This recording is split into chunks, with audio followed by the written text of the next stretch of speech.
오늘은 에레미야 15장의 말씀을 보도록 하겠습니다. 이 15장의 내용은 선지자 에레미야가 하나님의 심판의 경고의 메시지를 남유다 백성에게 전달했지만, 그러나 자기의 관점에서는 하나님께서 돌이키시고 회개할 백성을 하나님 구원하시기를 간절히 원하는 마음으로 중보기도를 합니다. 하나님 돌이키시고 하나님의 그 언약의 약속을 신실하게 이루어 주시옵소서. 이 에레미야가 남유다 백성들 가슴에 안고 눈물로 기도합니다. 그러나 하나님께서 오늘 이 15장에 뭐라고 말씀하시냐면, 그들이 죄를 돌이키지 않는다. 그래서 내가 그 심판을 예정대로 하나님께서 진행하시겠다는 겁니다.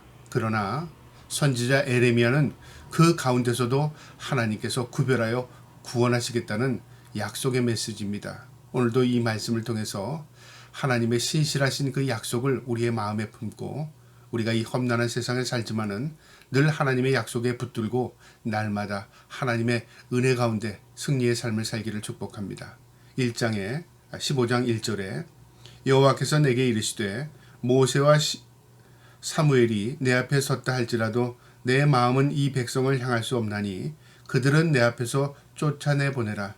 하나님께서 에레미야의 중보에 답을 하시는데요. 뭐라고 말하냐면, 내 앞에 모세와 사무엘이 있을지라도, 내가 사랑하는 선지자가 있을지라도 나는 돌이키지 않겠다, 그 말이죠. 그러니까 확고한 하나님의 마음입니다. 하나님께서 그들을 쫓아내시겠답니다. 2절에요. 그들이 만일 내게 말하기를 우리가 어디로 가리오 하거든 너는 그들에게 이르기를 여호와께서 이와 같이 말씀하시느니라. 죽은 자는 죽음으로 나가고 칼을 받을 자는 칼로 나가고 기근을 당할 자는 기근으로 나아가고 포로될 자는 포로됨으로 나갈지니라 하셨다 하라. 이제 하나님의 예정은 돌이킬 수 없다, 그 말이죠. 너희가 돌이키지 않았으므로 하나님은 말씀하신 그대로 심판하시겠다는 겁니다. 기근으로 나가고 죽음으로 나가고 칼로 나가고 포로로 나가고 모두 하나님께서 그들을 흩어버리시겠다는 거죠. 전쟁을 통해서, 기근을 통해서, 또 하나님의 방법대로 이스라엘 민족을 흩어버리시겠다는 거죠. 왜 그러냐면 그들이 돌이키지 않았기 때문에 그렇습니다. 회개라는 것은 머리에 있지 않습니다. 회개는 입술에 있지 않습니다. 회개는요, 삶에 있습니다. 내가 하나님 잘못했습니다, 내가 돌이키겠습니다 하면 그 마음을 마음에 간직했다면 삶의 변화가 일어나야 되는 겁니다. 그런데 남유다 백성들은요, 회개하지도 않았을 뿐 아니라 그의 삶을 돌이키지 않았습니다. 오히려 하나님의 말씀을 전하는 에레미야를 우습게 여겼고요, 하나님의 말씀을 우습게 여겼습니다. 그로 인해서 하나님께서 그들의 마음의 강팍함이 그들의 바로 심판의 그 주제가 된다, 그 말이죠. 그래서 하나님께서 칼로 나가고 죽음으로 나가고 포로로 나가고 기근으로 나가게 될 것이다, 그렇게 말씀하시는 겁니다. 3절에요. 여호와의 말씀이니라. 내가 그들을 네 가지로 멸하리니 곧 죽는 자는 칼과 찢기는 개와 삼켜 멸하는 공중의 새와 땅의 짐승으로 할 것이며, 이제 하나님의 심판이 시작되면 전쟁을 통해서 죽는 사람들, 그 시체들이 찢기고 그 다음에 모든 자연의 동물들이 인간을 해치는, 그래서 인간의 파멸의 모습을 너희가 보게 될 것이다, 그 말이죠. 4절에 유다왕 히스기야의 아들 므낫세가 예루살렘을 향한 것으로 말미암아 내가 그들을 세계의 여러 민족 가운데 흩으리라. 무슨 말이냐면, 히스기야의 아들이었던 므낫세 때에 그 아버지의 그 종교 개혁을 담지 않고요, 여호와의 신앙을 저버렸습니다. 그리고 우상을 숭배하고 몰록 제사, 인신 제사를 드리고요, 그 다음에 그 유다 백성들을 오히려 타락의 길로 인도했던 왕이 므낫세 왕이었습니다. 그러나 하나님께서 회개를 촉구했지만 그 죄악들을 돌이키지 않았습니다. 그 죄를 하나님께서 이제 묵과하지 않겠다는 거죠. 지켜보고 계신 겁니다. 그리고 때가 되면 이제 하나님께서 그들을 징벌하시겠다, 그 말씀입니다. 5절에요. 예루살렘아, 너를 불쌍히 여기는 자가 누구며 너를 위해 울 자가 누구며 돌이켜 내 평안을 물을 자가 누구냐. 인간들 가운데 너를 불쌍히 여기고 너를 위해 울 자가 누구냐, 그 말이죠. 사실 인간들은 서로 도토리 기적입니다. 자기의 고통은 자기에게만 속한 줄 압니다. 하나님께서 불쌍히 여겨주셔야 그 인생이 하나님의 은혜로 살아갈 수 있는 겁니다. 그들을 불쌍히 여길 자도 없고요, 그들을 위해 울어줄 자도 없답니다. 6절에요. 여호와께서 이르시되 내가 너를 버렸고 내게서 물러갔으므로 내게로 내 손을 펴서 너를 멸하노니 이는 내가 뜻을 돌이키지 아니하였음이라. 너희가 회개하지 아니하였으므로 너희에게 하나님께서 징벌하시겠다 그 말이죠. 여러분, 그래서 회개가 은총입니다. 내가 회개할 수 있는 것도 은총이고요. 내가 돌이켜서 하나님을 향할 수 있는 것도 은혜요 은총입니다. 우리가 그 은총을 입은 사람들입니다. 우리가 똑같은 죄 가운데 있을지라도요. 어떤 사람은 회를 돌이키지 않는 사람이 있고 어떤 사람은 죄를요 돌이키는 사람이 있습니다. 차이는 죄를 지었다 안 지었다의 문제가 아니라 그가 죄를 깨닫고 하나님 앞에 용서를 구하는 겁니다. 그래야 하나님의 은혜의 사함이 있는 것이죠. 이처럼 남유다 백성들은 마음이 굳어져 버렸습니다. 하나님께서 그거 심판하시겠다는 겁니다. 7절에요. 내가 그들을 그 땅의 여러 성문에서 키로 까부려 그 자식을 끊어서 내 백성을 멸하나니 이는 그들이 자기들의 길에서 돌이키지 아니하였습니다. 여기 키를 까부린다는 것은 심판이 작정되었다. 심판하시겠다는 겁니다. 왜 심판하시냐면 이유가 그들이 돌이키지 않았답니다. 회개하지 않았기 때문에 심판당하는 겁니다. 그러니까 죄를 묻지만 그 죄의 기회가 있는 것이 심판입니다. 그 회개입니다. 그러나 그들이 회개도 하지 않았습니다. 결국 그들의 죄로 인하여 심판당하는 것입니다. 8절에요. 그들의 과부가 내 앞에 바다 모래보다 더 많아졌느니라. 내가 대낮에 파멸시킬 자를 그들에게 데려다가 그들과 청년들의 어미를 쳐서 놀람과 두려움을 그들에게 갑자기 닥치게 하였으며. 여기 과부가 바다의 모래보다 많다는 말이 뭐냐면요. 상징적인 의미인데 남편들이 다 전쟁에 나가서 죽었습니다. 그러니까 여인들이 남편 없는 여인들이 되어버린 거예요. 과부가 되어버렸죠. 수 없는 과부들이 많아질 것이다 그 말이죠. 그런가 하면은 그로 인해서 고통과 절망이 밀려올 것이다 그 말입니다. 9절에요. 일곱을 낳은 여인에게는 쇠약하여 기절하게 하며 아직도 대낮에 그의 해가 떨어져서 그들에게서 수치와 근심을 당하게 하느니라. 그 남은 자는 그들의 대적의 칼에 붙이리라. 여호와의 말씀이니라. 일곱을 낳은 여인이라는 말은 뭐냐면요. 그 당시에는 자식이 많은 게 힘이었고 재산 같은 그런 능력을 자랑했습니다. 그래서 자식이 많다는 것은 번성을 의미하잖아요. 그런데 어떤 여인이 아들이 7이 있었습니다. 근데 쇠약해 기절한답니다. 왜 이런 일이 벌어집니까? 아들들이 전쟁에 나서 다 죽은 거죠. 그러니까 이제 모든 희망이 다 사라져버린 겁니다. 절망이 밀려온다 그 말이죠. 너희가 지금은 괜찮다. 이 정도는 됐다. 그래 내가 그래도 그때는 나을 거다라고 생각하지만요. 이런 일들이 닥치게 되면요. 모든 희망이 다 단절된다 그 말이죠. 모두 절망이 밀려온다 그 말입니다. 10절에 내가 재앙이로다. 나의 어머니여 여호와께서 나를 온 세계에 다투는 자와 싸우는 자를 만난 자로 낳으셨도다. 내가 꾸어주지도 아니하였고 사람이 내게 꾸지도 아니하였건만은 다 나를 저주하는도다. 이제 이 에레미야가 하나님의 말씀을 전하고 하나님의 말씀을 듣고 절망하는 겁니다. 뭐라고 말하냐면 내가 재앙이랍니다. 내가 어머니 뱃속에서 나온 그날부터 내가 죄를 짓지도 않았는데 내가 다투는 자로 싸우는 자로 이 땅에 나왔거나. 무슨 말이냐면 하나님의 메시지를 전하다 보니까 사람들이 듣기를 거부해요. 그리고 오히려 에레미야를 향해서 욕을 해요. 그리고 오히려 예레미야를 위협한다 그 말이죠. 싸우는 자, 당사자가 되어버린 겁니다. 나는 그들과 싸우고 싶은 마음도 없는데 하나님의 말씀을 전하다 보니까 싸움이 되었다 그 말이죠. 내가 왜 이렇게 돼야 합니까? 다 저주가 되었다 그 말이죠. 내가 하나님의 말씀대로 사는데 세상도 나를 인정하지 않고 세상이 그렇다고 나에게 뭐 호락호락한 것도 아니고 오히려 더 어렵다 그 말이죠. 우리가 때로는 예수를 믿는 믿음 안에서 살 때요. 세상 사람들이 인정하기는커녕 어디 너 잘되나 보라. 우리를 비아냥거리고 웃고요. 그 다음에 우리가 예수를 믿는 것이 어렵고 힘들어질 때 이런 생각하지 않겠습니까? 내가 이러려고 예수 믿었나? 예수 믿는다고 뭐 달라지는 게 있나? 오히려 안 믿는 사람보다 더 못하네? 라고 생각할 때가 있을 겁니다. 이 에레미야도 그런 생각을 한 겁니다. 내가 오히려 저주가 되었습니다. 하나님 그렇게 말하는 겁니다. 11절에요. 여호와께서 이르시되 내가 진실로 너를 강하게 할 것이요 내게 복을 받게 할 것이며 내가 진실로 내 원수로 재앙과 환난의 때에 내게 간구하게 하리라. 하나님께서 답을 주시는데요. 내가 진실로 너를 강하게 한답니다. 붙들어준다 그 말이죠. 하나님의 능력이 너와 함께 할 것이다. 그 다음에 네가 진짜 복을 받을 것이다 그 말이죠. 여러분, 우리가 눈에 보이는 것은 복이 아닙니다. 그것은요, 사람들이 쫓아가는 겁니다. 우리 믿는 사람이 눈에 보이는 것, 현상만을 바라보고 가다 보면요, 실족합니다. 무엇을 바라봐야 하냐면 소망 가운데 주님을 붙들고요, 늘 하나님의 백성다운 삶을 살아가면서 하나님의 약속의 땅을 바라보는 겁니다. 그것이 천국의 백성입니다. 그리고 하나님이 주실 놀라운 은혜와 복을 우리가 소망하는 겁니다. 하나님, 내가 믿음으로 살 때 하나님 나를 붙들어 줄 줄 믿습니다. 그게 믿음의 길이 아니겠습니까? 내 원수로 재앙과 환난 때 너를 간구하게 하리라. 하나님이 심판 때 그 말이죠. 심판당할 때에는 이 세상에 확연히 드러나게 됩니다.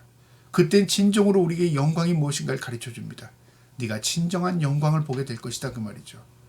바로 우리에게 위로해 주시는 말씀입니다. 12절에요. 누가 능히 철곧 북방의 철과 놋을 꺾으리요. 바로 바벨론 군대입니다. 바벨론 군대가 밀려오게 되면 막을 수 없을 뿐만 아니라 누구도 그것을 저항할 수 없게 될 것이다 그 말입니다. 13절에 그러나 내 모든 죄로 말미암아 내 국경 안의 모든 재산과 보물로 값없이 탈취를 당하게 할 것이며 너희가 가지고 있는 재산, 너희가 가지고 있는 은금 보화 다 빼앗기게 될 것이다 그 말이죠. 내가 가지고 있다고 내게 아니라요, 하나님이 나의 삶의 주인이 되어 주셔야 진정으로 내가 하나님의 은혜로 살 수 있는 것입니다. 그들이 소유하고 있고 그들이 가지고 있고 그들이 빼앗은 것일지라도 다 빼앗기게 될 것이다 그 말이죠. 험한 인생이 될 것이다, 그걸 보여주는 겁니다. 14절에요. 내 원수와 함께 내가 알지 못하는 땅에 이르게 하리니 이는 나의 진노의 맹렬한 불이 너를 사르려 함이라. 내가 알지 못하는 땅, 바벨론 땅으로 포로로 잡혀가게 될 것이다. 그리고 하나님의 진노의 불이 너희를 사르게 하실 것이다. 너희가 고통 중에 거하게 될 것이다 그 말입니다. 15절에요. 여호와여 주께서 아시오니 원하건대 주는 나를 기억하시며 돌보시사 나를 박해하는 자들에게 보복하시고 주의 오래 참으심으로 말미암아 나로 멸망하지 않게 하시옵시며 주를 위하여 내가 부끄러움을 당할 줄을 아시옵소서. 이 에레미야의 마음 가운데는 그렇게 되면 우리 모두가 나도 다 끌려가서 고통 절망당하는 거 똑같지 않습니까? 하나님 나를 기억하여 주시옵소서. 하나님, 내가 하나님의 뜻대로 살지 않았습니까? 이 에레미야가 참 인간적인 기도를 합니다. 나도 멸망당하면 그게 뭡니까 그 말이죠. 주를 위하여 내가 부끄러움을 당할 줄 아옵소서. 내가 주님 때문에 부끄러움 당하고 내가 주님 때문에 끌려가고 이런 일을 내가 당한다는 게 도저히 내가 받아들일 수 없는 그런 마음입니다. 우리 인간들이 다 그런 마음 갖고 있지 않겠습니까? 예수 믿었는데 안 믿는 사람하고 똑같이 당하고, 예수 믿었는데 내가 다른 사람들 볼 때 너 다른 게 뭐야 라고 말을 들을 때 참 부끄러운 마음이 들지 않겠습니까? 그런데 하나님께서요 답을 주십니다. 에레미야도 똑같은 마음 한 겁니다. 내가 하나님의 종으로 말씀 전했는데 똑같은 고통, 똑같은 포로에 잡혀가고 똑같은 절망 가운데 있다면 하나님 그게 뭡니까? 그러면서 나를 부끄러움을 당하는 거 아옵소서 그 말이죠. 16절에 만군의 여호와여 나는 주의 이름으로 일컬음을 받은 자라. 나는 주의 종이라 그 말이죠. 내가 주의 말씀을 얻어먹었사오니 주의 말씀은 내게 기쁨과 내 마음의 즐거움이었으나. 나는 주님 말씀 붙들고 주님 말씀 전하고 다른 것에 기쁨과 즐거움을 누린 게 아니라 주의 말씀을 붙들고 그 안에 기쁨과 즐거움이 있음을 나는 압니다 그 말이죠. 나는 말씀대로 살았습니다 그 말입니다. 17절에요. 내가 기뻐하는 자의 모든 가운데 앉지 아니하며 즐거워하지도 아니하고 주의 손에 붙들려 홀로 앉았사오니 이는 주께서 분노로 내게 채우셨음이니로다. 나는 그들과 함께 즐거워하지도 않고 그들과 함께 하지도 않았다 그 말이죠. 오히려 나는 외로웠다 그 말입니다. 주의 소도에 붙들려 홀로 앉았사오니. 여러분, 이 외로움, 다른 사람이 인정해 주지도 않고 우습게 여기고 내가 예수 믿는다고 해서 뭐 달라지는 것도 없는 것 같고, 그런데 어떨 땐 이 외롭고 절망스럽잖아요. 믿음에 대해 회의를 느낄 때가 있다 그 말이죠. 인간이 그런 과정이 있습니다. 이 믿음의 과정이 그렇습니다. 그런데 이 마음을 에레미야도 가지고 있었습니다. 나 홀로 앉아 있습니다. 이는 주께서 분노로 내게 채우셨음이로다. 자기의 관점에서 보면은요, 하나님의 진노가 내게 임한 것 같아요. 마치 내가 예수를 믿어서 잘 된 게 아니라 예수를 믿음으로 인해서 더 고난을 당하는 것 같습니다. 그런 마음이 들었다 그 말이죠. 18절에요. 나의 고통이 계속되며 상처가 중하여 낫지 아니하면 어찌 됨이니까. 주께서는 내게 대하여 물이 말라서 속이는 시내 같으리이까. 나는 고통과 절망 가운데 이제 상처가 회복이 되지 않습니다. 그 말이죠. 오히려 상처가 점점 더 깊어지는 것 같고 내가 주님 때문에 속은 것 같습니다. 그리고 내가 주님으로 인해서 내 속이 다 들어갑니다. 그 말이죠. 여기 보면은 주께서 내게 대하여 물이 말라서 속이는 시내 같으며, 여름철에 가뭄이 오면 시내가에 물이 있을 줄 알고 가봤더니 시내가 다 말라버렸잖아요. 내가 여기 물이 있을 줄 알았는데 와봤더니 없다 그 말이에요. 소금을 당했다 그 말이죠. 내가 주님 안에 있으면 참 하나님이 나의 능력이 되어주고 힘이 되어줄 줄 알았는데 내가 주님만 붙들었는데 내가 속은 거 아닌가? 속은 것 같습니다. 이 에레미야의 마음이라 그 말이죠. 여러분, 에레미야도 우리의 성정과 똑같은 사람입니다. 그는 특별해서 주의 종으로 쓰임받은 게 아니라요. 그 마음이 주님을 향했기에 하나님께서 그를 붙들어 준 겁니다. 우리가 주님을 향해 주님 안에서 믿음으로 살아갈 때 이런 마음이 들 때가 있다 그 말이죠. 그러나 그것으로 포기하면 되지 않습니다. 하나님께서 답을 주십니다. 19절에요. 여호와께서 이와 같이 말씀하시되 내가 만일 돌이키면 내가 너를 다시 이끌어 내 앞에 세울 것이며 내가 만일 헛된 것을 버리고 귀한 것을 말하면 너는 나의 입이 될 것이라. 그들은 내게 돌이키려니와 너는 그들에게 돌아가지 말지니라. 하나님께서 아니야 내가 너를 그렇게 해줄게. 하나님 위로하는 게 아니라요. 하나님께서 에레미야에게 오히려 권면하고 권고합니다. 뭐라고 말하냐면 너 그런 마음 갖지 말라는 겁니다. 내가 만일 돌이키면 내가 그 마음으로 실족하면 그 말이죠. 다시는 돌이킬 수 없다 그 말이죠. 다시 끌어내어 세울 것이며 네가 다시 마음을 굳게 잡아라 그 말이죠. 내가 만일 헛된 것을 버리고 귀한 것을 따르면, 헛된 것을 버렸다는 건 뭐냐면 세상 것들을 다 버리고 주님 붙드는 것처럼 귀한 것을 붙들면 그 말이죠. 우리가 말씀을 붙드는 거 귀한 겁니다. 소망을 붙드는 거 귀한 겁니다. 주님을 붙드는 거 귀한 겁니다. 귀한 것을 붙들면 너는 나의 입이 될 것이라. 하나님의 대언자가 된다 그 말이죠. 이게 선지자의 사명입니다. 선지자가요 말하는 대로 됐다. 그럼 점쟁이하고 똑같은 거죠. 그러면 얼마나 인간이 교만해지겠습니까? 너희들 내가 말하는 대로 되지. 하나님이 내 힘이야 능력이야. 인간은 다 교만해집니다. 인간이요 그런 마음을 가지고 있는 게 인간입니다. 하나님의 종이라는 것은요 말씀대로 행하고 말씀대로 올바로 전할 때에 고통이 옵니다. 절망이 옵니다. 때로는요 하나님 내가 그렇게 했는데 안 되네요. 하나님 그렇게 했는데 사람들이 안 받아들이네요. 그러나 묵묵히 그 말씀을 전하는 겁니다. 왜냐하면 그 말씀이 귀하기고 생명이기 때문에 그렇습니다. 그거 전하면 하나님의 입으로 사용한답니다. 그들은 내게 돌이키려니와 그들은 그 말을 듣고 언젠가는 돌이키게 된다 그 말이죠. 그리고 너는 그들에게 돌아가지 말랍니다. 너는 그들처럼 살지 말라 그 말이죠. 하나님이 분명히 선을 거줬죠.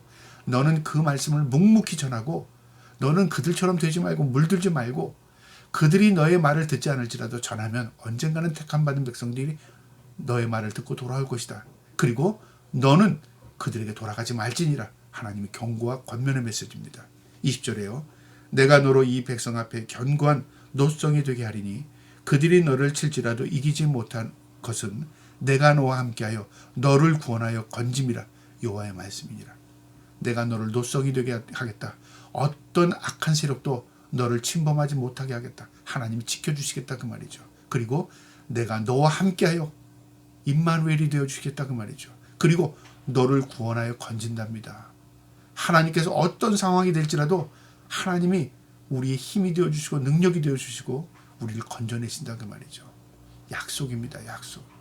여러분 우리가 담대한 믿음으로 산다는 게 바로 이 힘입니다. 우리가 말씀을 믿고 사는 겁니다. 마지막 21절입니다. 내가 너를 악한 자의 손에 건지며 무서운 자의 손에서 구원하리라. 악한 자, 무서운 자, 사람들이 무서워하고 두려워하는 것에서 하나님께서 건져주신다 그 말이죠. 여러분 우리에게 주신 위로의 말씀입니다. 우리가 세상을 살아나갈 때요 믿음으로 사는 게 쉽지 않습니다.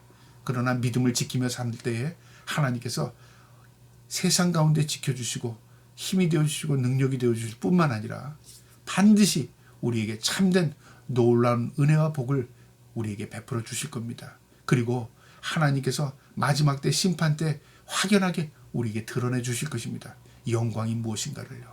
저와 여러분이 그 영광의 소망을 두고 오늘 하루도 믿음 지키며 살아갈 수 있는 우리 모두가 되기를 주님의 이름으로 축복합니다.